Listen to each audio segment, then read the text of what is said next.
উজানের ঢল ও অতিবৃষ্টিতে সৃষ্ট সাম্প্রতিক বন্যায় নোয়াখালী ও মৌলভীবাজারে সড়কের ব্যাপক ক্ষতি হয়েছে। এতে চরম দুর্ভোগে যাতায়াতকারীরা। সড়ক বিভাগ জানায়, নোয়াখালীতে ক্ষতিগ্রস্ত ২৫০ কিলোমিটার সড়কের নির্মাণ খরচ ২০ কোটি টাকারও বেশি। এছাড়া এলজিইডির ক্ষতি হয়েছে ১৫০০ কিলোমিটার গ্রামীণ পাকা সড়ক ও শতাধিক ব্রিজ কালভার্ট। দ্রুত মেরামত কাজ সম্পন্নের দাবি জানিয়েছেন এলাকাবাসী। বিস্তারিত শওকত করিমের ডেস্ক রিপোর্টে। ভয়াবহ বন্যায় নোয়াখালীর ৮ উপজেলার ২২ লাখ মানুষ পানিবন্দী হয়ে পড়ে। ধীরে ধীরে পানি নামতে থাকে, বেরিয়ে আসতে থাকে ক্ষতচিহ্ন।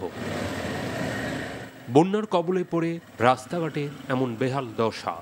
নোয়াখালীর বিভিন্ন স্থানে এখনও চলাচল অনুপযোগী অসংখ্য সড়ক। দুর্ভোগের শেষ নেই এলাকাবাসী, যানবাহন চালক ও যাত্রীদের। নোয়াখালী চৌমুহনী থেকে লক্ষ্মীপুর রোড নোয়াখালী চৌমুহনী থেকে লক্ষ্মীপুর রোড এই রাস্তার অবস্থা খুবই ভয়াবহ। বন্যায় রাস্তাঘাট পুরো নষ্ট হয়ে গেছে, রাস্তাঘাট গাড়ি চলাচল করা যাইতেছে না। আমরা সরকারের কর্তা ব্যক্তিদের নিকট অনুরোধ জানাবো অতি দ্রুত এই রাস্তাটি সংস্কার করে মানুষের জনদুর্ভোগ কমানোর জন্য। সরকার যত তাড়াতাড়ি যত দ্রুত পারে আমাদের রাস্তাঘাট কিভাবে যত তাড়াতাড়ি ফারক নির্মাণ করে দেওয়ার জন্য, আমাদের যাতায়াত আমরা করতে পারতেছি না। বরাদ্দ পেলে দ্রুত রাস্তা সংস্কারের আশ্বাস সড়ক ও জনপদ বিভাগের এই কর্মকর্তা। আমাদের ঊর্ধ্বতন কর্তৃপক্ষ বরাবর আমরা চিঠি দিয়েছি। আমাদের এখনো তো ফান্ড দেওয়া হয় নাই, তবে আশা করি ঊর্ধ্বতন কর্তৃপক্ষের সাথে কথা চলমান আছে। আমরা চিঠি দিয়েছি, চিঠির প্রেক্ষিতে হয়তো তারা আমাদেরকে ফান্ড দিবেন, বরাদ্দ দিবেন।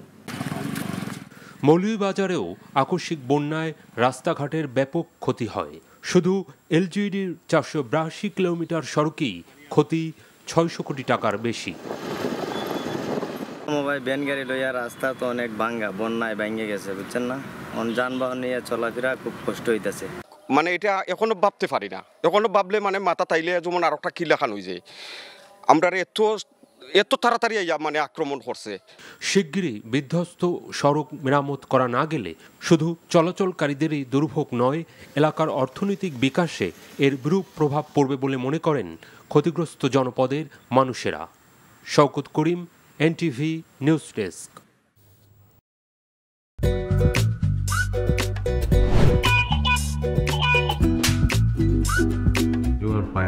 লোকটা একটা মেন্টাল। নিশ্চয়ই এই লোকটা প্রতিদিন বউয়ের সাথে উড়া ধুরা ঝগড়া করে আসে।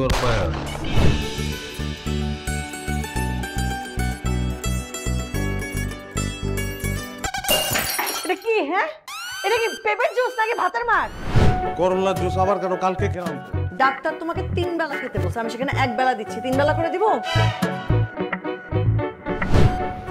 আমার অপরাধটা কি ছিল? কি অন্যায় করছিলাম আমি? এরকম চিৎকার চেঁচামেচি করলে সোজা দারোয়ানের রুমে পাঠিয়ে দিব। খুবই সুন্দর লাগছে। ওটা আমি না, ওটা প্রমা। আসসালামু আলাইকুম দুলা ভাই, কেমন আছেন? ডার্লিং, আসো, তাড়াতাড়ি আসো। আমার একমাত্র শালি প্রথম বাসায় আসছে। দুলা ভাইকে ভালোবাসিস? জানি না ভালোবাসে কিনা। মা, থ্যাংক ইউ তোমারে এত সুন্দর, এত ভালো একটা বউ জুটায় দেওয়ার জন্য। তুমি এমন সুন্দর, যে কোনো ছেলে তোমাকে একবার দেখলেই প্রেমে পড়ে যাবে। কি ডার্লিং, কফি খাওয়া? আসো ডার্লিং, একসঙ্গে কাজ করি। ও